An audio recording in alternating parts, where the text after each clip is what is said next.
Hello, good morning students. അപ്പോൾ നിങ്ങളുടെ ഒരു ബയോളജിയുടെ ഒരു ക്ലാസ് ആണ് നമ്മൾ സ്റ്റാർട്ട് ചെയ്യുന്നത് +2 ബയോളജി. അപ്പോൾ ബയോളജി നിങ്ങൾക്കറിയാം ബോട്ടണി ഉണ്ട് സുവോളജി ഉണ്ട്. അപ്പോൾ ബോട്ടണിക്കകത്ത് കുറച്ച് ഫോക്കസ് ഏരിയ നമുക്ക് നോക്കണം. അതുപോലെ തന്നെയാണ് സുവോളജിയിലും കുറച്ച് ഫോക്കസ് ഏരിയ നോക്കണം. അപ്പോൾ നിങ്ങൾ കരുതുന്ന പോലെ ബയോളജി അത്ര ടഫ് അല്ല.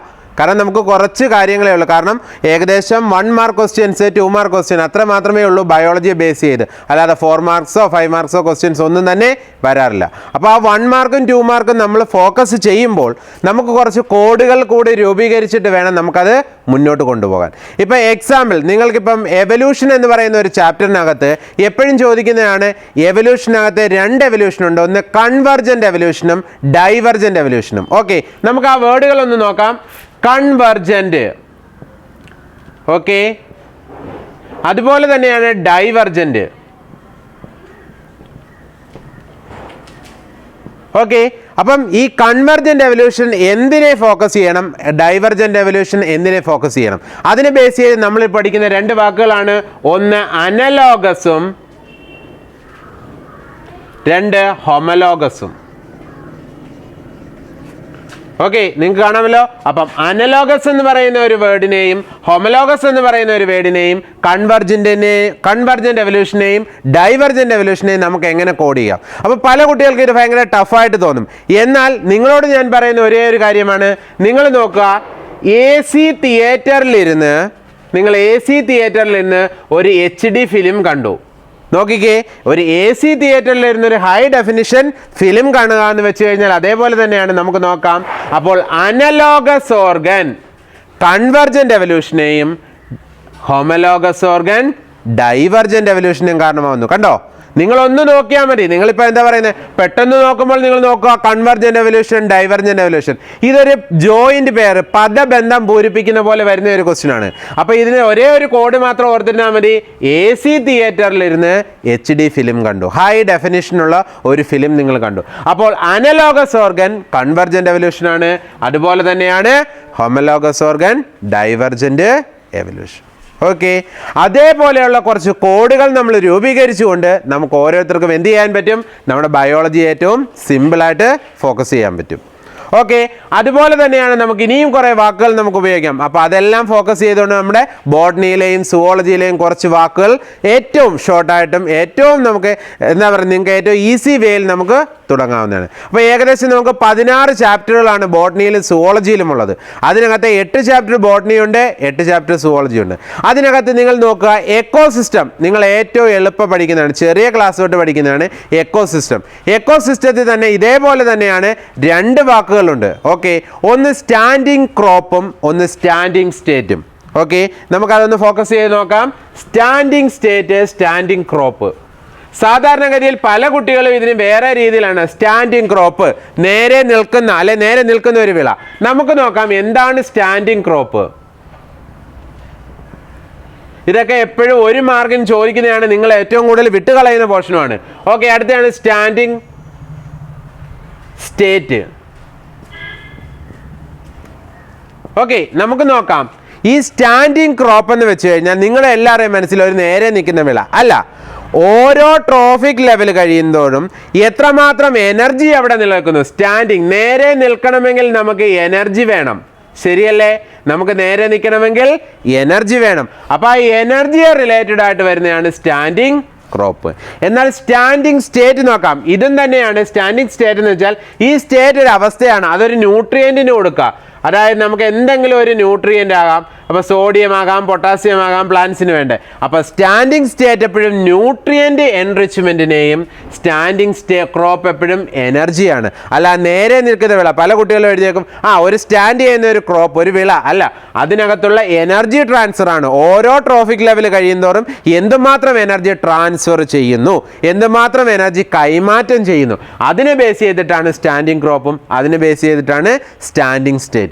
എപ്പോഴും ന്യൂട്രിയൻ്റ് വന്നാൽ സ്റ്റാൻഡിങ് സ്റ്റേറ്റ്, ആയിട്ട് എനർജി വന്നു കഴിഞ്ഞാൽ സ്റ്റാൻഡിങ് ക്രോപ്പ്. അപ്പോൾ ഇത് നോക്കിയേ, ഇത് എക്കോളജി, ഇത് ബോട്ടണി ബേസ്ഡ് ആണ്. മനസ്സിലായോ? അപ്പോൾ നേരത്തെ നമ്മൾ പറഞ്ഞ കൺവെർജൻ്റ് എവല്യൂഷനും ഡൈവർജൻ്റ് എവല്യൂഷനും ഒരു സുവോളജി ബേസ്ഡ് ആണ്. അപ്പോൾ നമ്മളിങ്ങനെ ഓരോന്നിനെയും ചെറിയ ചെറിയ കാര്യങ്ങൾക്ക് ചെറിയ ചെറിയ കോഡുകൾ രൂപീകരിച്ചുകൊണ്ട് നമുക്ക് മുന്നോട്ട് പോകാൻ പറ്റും. അതുപോലെ തന്നെയാണ് നിങ്ങൾ എപ്പോഴും, നിങ്ങൾക്ക് ആർക്കെങ്കിലും അറിയാമോ എന്താണ് മെറ്റബോളിസം? പല കുട്ടികളും ബേസ് തൊട്ട് പഠിക്കുന്ന ഒരു പോർഷനാണ് മെറ്റബോളിസം. ഇതാ നോക്കിക്കേ, നിങ്ങൾ ഓരോരുത്തരും പറയും അറിയില്ല. എന്നാൽ മെറ്റബോളിസം എന്ന വാക്കിന് നമുക്ക് ചെറിയൊരു കോഡ് ഇതേപോലെ തന്നെ രൂപീകരിച്ചു പോകാം. മെറ്റബോളിസത്തിന് എന്തെല്ലാം വകഭേദങ്ങൾ അല്ലെ, എന്തെല്ലാം പാർട്സ് ഉണ്ട് നോക്കാം. നമുക്ക് നോക്കാം. അനബോളിസം പ്ലസ് കാറ്റബോളിസം, ഇത് രണ്ടും കൂടെ ചേർന്നാൽ നമുക്ക് മെറ്റബോളിസമായി. ഇനി നിങ്ങൾ നോക്കേണ്ടത് ഇതാരാണ്, എന്താണ്? അനബോളിസം എന്ന് പറഞ്ഞാൽ ഉണ്ടാക്കിയതാണ്, ഉണ്ടാക്കി അല്ലെങ്കിൽ മേഡ് ചെയ്തു എന്നൊക്കെ നമുക്ക് പറയാൻ മലയാളത്തിൽ. എന്താണ്? അപ്പം ആരാ ഉണ്ടാക്കിയെന്ന് ചോദിച്ചു കഴിഞ്ഞാൽ ഇതിനെ ഇങ്ങോട്ട് എടുത്തു, ആനയുണ്ടാക്കി. അപ്പോൾ ആരാണ്? അനബോളിസം എന്ന് പറഞ്ഞാൽ സിന്തസൈസ് ആണ്, ഉണ്ടാക്കിയതാണ് അല്ലേ? ഒരെണ്ണം ഉണ്ടാക്കി വെച്ചു. അതേ നോക്കിക്കേ, അടുത്ത ആൾ വന്നു, ക്യാറ്റ്. ക്യാറ്റ് ആരാണ്? പൂച്ച. അപ്പോൾ പൂച്ച എന്ത് ചെയ്തു? ബ്രേക്ക് ചെയ്തു, തട്ടി പൊട്ടിച്ചു.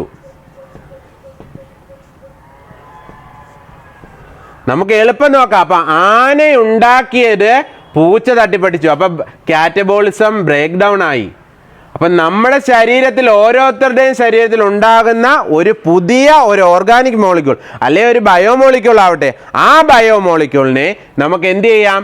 ഉണ്ടാക്കി വെച്ചിരുന്നു. ആര്? അനബോളിസത്തിൽ ഉണ്ടാക്കിയത് കാറ്റബോളിസത്തിൽ എന്ത് ചെയ്തു? ബ്രേക്ക് ഡൗൺ ചെയ്തു. അപ്പം നമ്മുടെ ബോഡിയിൽ മെറ്റബോളിസം നടന്നു. അതുകൊണ്ടാണ് നമുക്ക് എനർജി, നമുക്ക് ഓരോരുത്തർക്കും എനർജി കിട്ടിയ ആ ഒരു മോളിക്യൂൾ കിട്ടിയിരുന്നു അല്ലേ? എനർജി പ്രൊവൈഡ് ചെയ്യുന്ന ആ മോളിക്യൂൾ കിട്ടി. അപ്പം നമുക്ക് നോക്കി അനബോളിസം കണ്ടോ? അപ്പം നമുക്ക് ഇത് ഓർത്തിരിക്കാൻ നമുക്ക് എപ്പോഴും അറിയാം, ആന ഉണ്ടാക്കി വെച്ചത് പൂച്ച തട്ടിപ്പൊട്ടിച്ചു. അങ്ങനെ ചെറിയ ചെറിയ കോഡുകൾ രൂപീകരിച്ചുകൊണ്ട് ഫോക്കസ് പോയിന്റിൽ നമുക്ക് എന്ത് ചെയ്യാൻ പറ്റും? നിങ്ങളുടെ പോർഷൻസ് കവർ ചെയ്തെടുക്കാൻ പറ്റും. അപ്പോൾ ഇതാണ് ജസ്റ്റ് ഞാൻ പറഞ്ഞത്. ഇതേപോലെ തന്നെയാണ് നമുക്ക് ഓരോരോ ചാപ്റ്ററുകൾ എടുത്താലും നമുക്ക് എന്ത് ചെയ്യാൻ പറ്റും?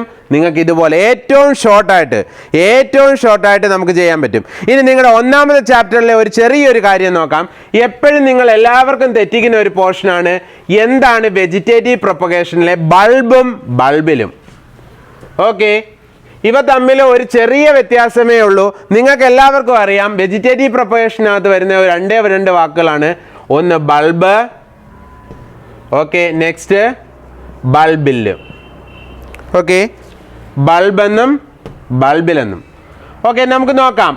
ബൾബ്, നിങ്ങളുടെ വീട്ടിൽ എല്ലാവരുടെയും വീട്ടിൽ സവാള അല്ലെ ഉള്ളിയുണ്ട്. അപ്പോൾ ബൾബ് എന്ന് ഓർക്കുമ്പോഴേ ഓർക്കുക ഒണിയനാണ്, ഉള്ളിയാണ്. കണ്ടോ, നമ്മുടെ ഉള്ളി എന്ന് പറയുന്നത് നല്ലൊരു വലിയൊരു ബൾബ് പോലെ ഇരിക്കുന്നു. എന്നാൽ ബൾബിൽ അതല്ല. ഒരേ ഒരു കാര്യം ഓർക്കുക, അതിന് പറയുന്ന പേരാണ് എഗേവ്. നിങ്ങൾക്ക് ഇത് ഓർത്തിരിക്കാൻ ഒരേ ഒരു വഴിയാണ്, എ എന്ന വാക്കിന് നിങ്ങൾ അലോവേര കൊടുക്കുക. നിങ്ങൾക്ക് എല്ലാവർക്കും അറിയാം അലോവേര എന്ന് വെച്ചാൽ കറ്റാർ വാഴ എന്നാണ് പറയുന്നത്. അപ്പം എഗേവ് എന്ന് പറഞ്ഞു കഴിഞ്ഞാൽ എന്താണ്? കറ്റാർ വാഴയുടെ സീഡിനെയാണ് നമ്മൾ ബൾബിലെന്ന്. അപ്പോൾ ബൾബ് ഓർത്തിരുന്നാൽ കണ്ടോ, ബൾബ് ഉള്ളി പോലെയാണ്, വലുതാണ്. അതുപോലെ തന്നെയാണ് ബൾബിൽ എഗേവ്.